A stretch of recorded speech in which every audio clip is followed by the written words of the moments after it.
అది పనసపోడు సామర్లకోట మండల vice MPP. Vice MPP మీరేమో వైస్ ఎంపీపీ అంటున్నారు.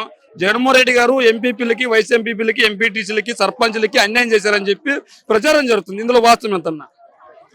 ఎక్కడో మారుమూల ఉన్నటువంటి కులాలందరినీ తీసుకొచ్చి ఏకదాటిగా మేము సాధారణ బీసీ వర్గం చెందిన ఉన్నటువంటి అంటే కలుగీత కార్మికులు అలాంటి వాళ్ళందరూ తీసుకొచ్చి మాకు ఒక పదవులు అంటూ ఇచ్చిన ఏకైక వ్యక్తి ఎవరైనా ఉన్నారంటే ఒక జగన్మోహన్ రెడ్డి. అంటే బీసీల ప్రభుత్వం అంటే టీడీపీ ప్రభుత్వంగా ఉండేది. కానీ టీడీపీ ప్రభుత్వం ఎవరికి బీసీలకి ఎటువంటి న్యాయం అనేది ఎదుర్పి జరగల. కానీ ఈ రోజునాడు బీసీలందరికీ, ఎస్సీలకి, ఎస్టీలకి, అందరికీ అన్ని వర్గాలకి కూడా న్యాయం జరిగింది అంటే అది ఒక వైఎస్ఆర్ ప్రభుత్వంలోనే జరిగింది. అంటే ఈ రోజు వైసీపీ పార్టీ అంటే రెడ్ల పార్టీ అని ప్రముఖంగా వార్తాపత్రికలు రాస్తున్నారు, టీవీలో చెప్తున్నారు కదన్నా. వార్తాపత్రికలో రాసిందంటే ఈనాడు, ఆంధ్రజ్యోతి, టీవీ ఈ లో చూపిస్తారు తప్ప మిగతా ఇందులోనూ రాయరు. అంతే తప్ప వాళ్ళకి ఏం చేయరు. చేసే వాళ్ళ గురించి మాత్రం తప్పుడు ప్రచారం చేస్తూ మాత్రం వాళ్ళు ముందుకు వెళ్తుంటారు తప్ప వీళ్ళు ఈ ప్రభుత్వం ఢీకొనలేరు. ఢీకొనలేనప్పుడు ఏం చేస్తారు? ఇలాంటి అబద్ధపు మాటలు అన్ని కలిపి మాట్లాడటం తప్ప వాళ్ళకి ఏది చేతి చేత కాదు. అదేవిధంగా టీడీపీ నేతలు కావచ్చు, జనసేన నేతలు కావచ్చు, మీరు చెప్పిన వార్తాపత్రికలు, ఛానల్స్ కావచ్చు, వీళ్ళందరూ ఏం చెప్తున్నారంటే వైసీపీ తరఫున పోటీ చేసి గెలిచిన ఎంపీటీసీలు, సర్పంచ్లు, ఎంపీపీలు, వైస్ ఎంపీపీలు, ఉప సర్పంచ్లు అందరూ తిరుగుబాటు ఎగరవేస్తున్నారంట కదా.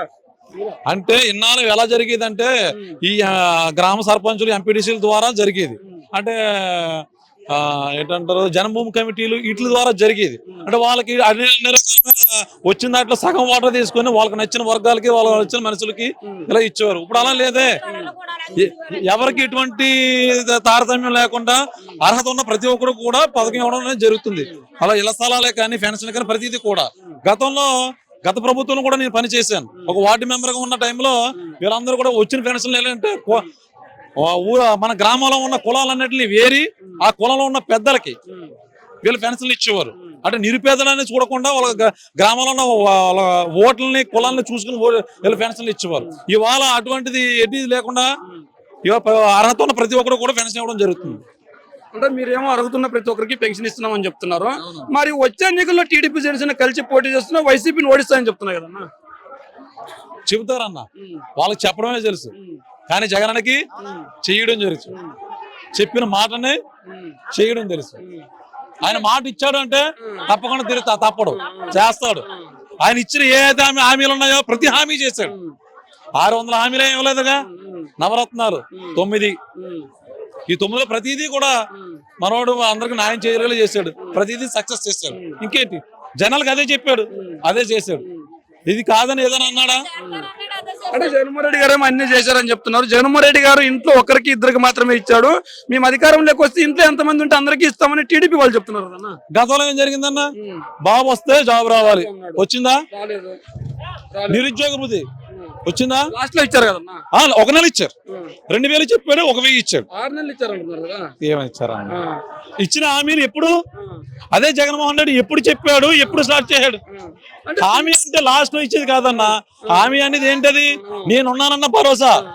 ఎప్పుడు జీవితకాలం అయిపోయిన తర్వాత మా చివరి దశలో ఇవ్వడం దాన్ని హామీ అన్నారు. ఎవరికి ఇప్పుడు ఉపయోగపడినప్పుడు అవి ఇచ్చేదాన్ని హామీ అంటారు. ఆ హామీ నెరవేర్చిన ఏకైక వ్యక్తి మన సీఎం జగన్మోహన్ రెడ్డి ఒక్కడే. జగన్మోహన్ రెడ్డి గారు ఒక్క మాత్రమే సీఎం గారు బాగా చేశారని చెప్తున్నారు. ఈయన కూడా పెన్షన్ 3000 పెంచుతానని లాస్ట్ ఎన్నికలు 4 నెలలు ఉన్నట్లు 3000 చేశాడు అంటున్నారు కదా.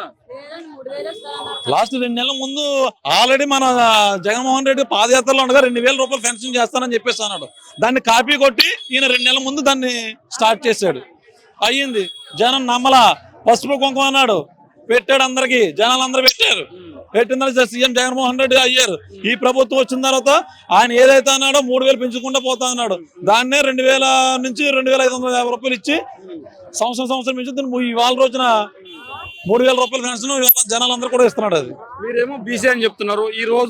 మీరేమో బీసీ అని చెప్తున్నారు.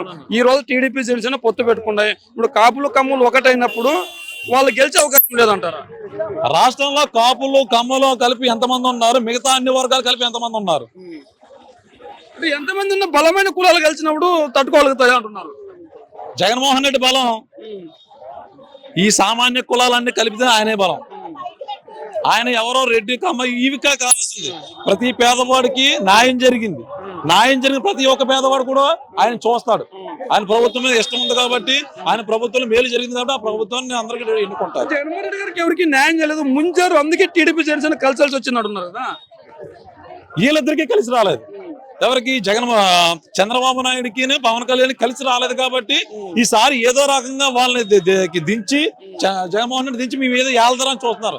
అది పకటకెళ్ళలే తప్ప జరిగే అయితే కాదు. అంటే మేము పగటి కళలు కనలేదు, మేము మా కళను సాకారం చేసుకుంటా ప్రజలకు మంచి చేస్తాం, వచ్చే ఎన్నికల్లో మేము గెలిచి ఇంతకంటే మంచి సంక్షేమాన్ని అందిస్తూ ఉంటున్నారు కదా.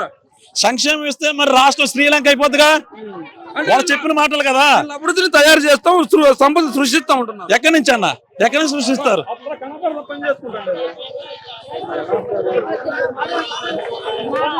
ఎక్కడి నుంచి సృష్టిస్తారన్నా? ఇప్పుడు ఏమైనా ఇలా ఏమైనా సృష్టిస్తారా? అంటే కంపెనీలు తీసుకొని వస్తాం, పోలవరాన్ని పూర్తి చేస్తాం.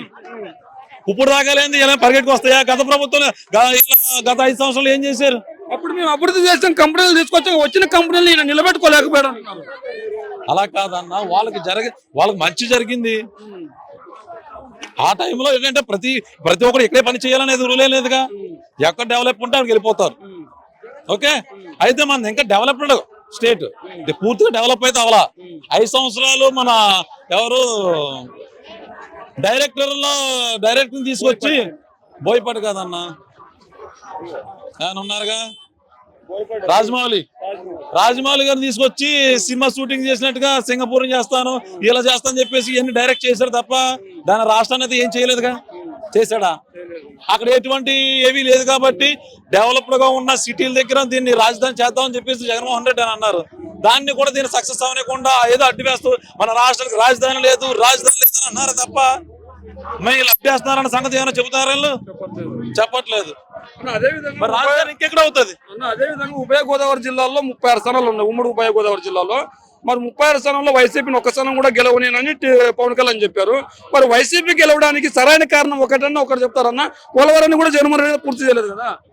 చంద్రబాబు నాయుడు పూర్తి చేశాడా? చేయలేదు. ఆయన చేయలేదని ఈయనకి అధికారం ఇచ్చారు కదా ఆ రోజు. ఇది పూర్తి చేయాలని అవ్వాలి కదా. జరుగుతుంది, కేంద్రం నుంచి డబ్బులు వస్తున్నాయి, జరుగుతుంది. ఇంకా చాలా వరకు చేశారు, ఇంకా చెయ్యాలి. ఇవాళ రాత్రి ఏదో తెల్లారులనే ఇల్లు కడతారన్నంత అయిపోయేది కాదు కదా. ఇలా ఇచ్చేది ఏం చేశారు? ఇలా 5 సంవత్సరాలు అవలా. జగన్మోహన్ రెడ్డి అయినా అవలా, కొత్త గొప్ప చేశాడుగా. ఎలాగలా పనిచేసుకోలేదుగా. జనభూమి కమిటీలు వేసేసి ఉన్నదాన్ని సగం పనిచేసుకుని ఎవరింటి కాదు పట్టుకుపోలేదుగా. ఈ రోజు కాకినాడలో కావచ్చు, కాకినాడ రూరల్ కావచ్చు, అర్బన్ కావచ్చు, ఏదో ఒక చోట పవన్ కళ్యాణ్ పోటీ చేశారనే వార్తలు అయితే వస్తున్నాయి. మరి పరిస్థితి ఏందన్న ఇక్కడ? కాకినాడ రూరల్ లో పోటీ చేస్తే కనుక వర్గాలు ఎన్ని ఉన్నాయన్నా? బీసీ వర్గాలు ఎక్కువ, ఓసీ వర్గాలు చూసుకుంటే ఏంటన్నా. అదే విధంగా కూడా ఇద్దరు ఓసీలే కదా, ఒకవైపు కాపు ఒకవైపు రెడ్డి. రూరల్ లో టికెట్ ఎవరికి ఇస్తారన్నా? ఆల్రెడీ పిల్లి సత్యబాబు గారు ఉన్నారు, ఆల్రెడీ జనంలో తిరిగిన మనిషే, బీసీ సామాజిక వర్గం చెందిన వ్యక్తి. ఏం చేస్తారు? ఆయన అలా ఎమ్మెల్యే క్యాండిడేట్ 2 times చేస్తారు. ఆయన కాదని నేను ఇస్తా, ఆయన చేస్తారా? ఆయన అంతా పక్క మనస్ఫూర్తిగా సపోర్ట్ చేస్తారా? ఎవరు చేయరుగా. ఏదో వీళ్ళ స్వార్థం కోసం వీళ్ళే కలిసిపోయి జనాల్ని మభ్య పెట్టాలని చూస్తే వీళ్ళే మోసపోతారు. కానీ గెలిచేది కంపల్సరిగా గెలిచేది CM YS Jaganmohan Reddy. Right.